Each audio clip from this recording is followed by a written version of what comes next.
All right, guys, welcome back. Chief Kirk for Corology. This week, we're talking about hands, body, feet. I'm going to give you the tools, the solutions to learn how to do this well. Stay with me. All right, hands, body, feet. It's one of the most important concepts or principles in Krav Maga.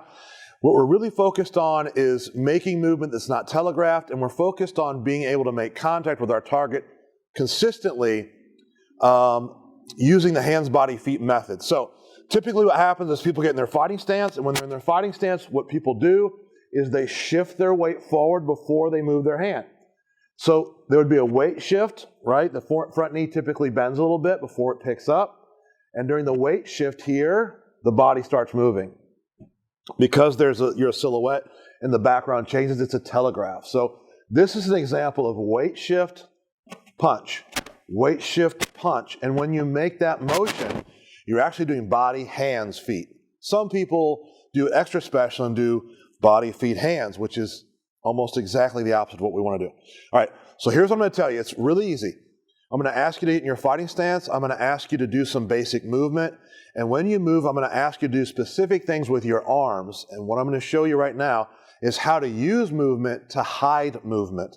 I still want you to move hands, body, feet, but I'm going to help you by hiding some of the movement. I'm going to help you by getting your hand moving during in your fighting stance, which allows you then to move the hand through the punch. So I'm in this position. Instead of just standing here like this, when I shift my weight to the back foot, my elbow falls.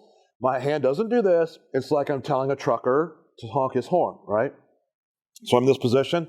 When my weight shifts back to my back foot, my elbow falls. When it shifts to my front foot, it comes up. So I'm making this kind of motion.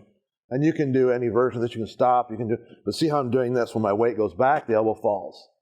Start and stop, use rhythm, etc. Right? You can start with a simple running man motion to get the idea.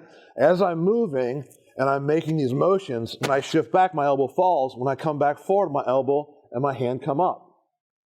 So what happens when I'm making this motion, my elbow and my hand are supposed to come up. Instead of coming just up, it comes out and up, or up and up.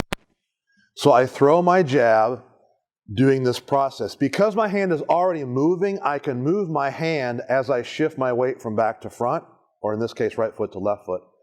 And what that does is it makes a natural movement. It allows you to take a natural movement to hide the weight shifting forward.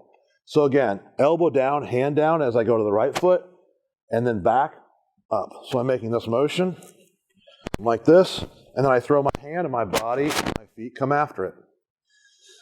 A couple keys for you. Pretend you're holding a handsaw. Keep your thumb high, elbow pointed to the floor, and just throw the jab like this for now, so that you don't have any elbow leakage in your punch. There's a bunch of things that are wrong with that. If you can do these things, if you can hide some of the movement that's not perfect inside of movement outside of the punch, inside and outside. So I'm in this position, slowly I'm moving, I'm looking, I'm moving, I'm looking. The hand comes down, instead of the hand coming back up, as I begin to push, I flash my hand forward. My feet will follow as my body shifts forward. Use natural rhythmic motion to facilitate hands, body, feet. Try this, you're going to like it, and you'll be a lot more effective at landing your punches.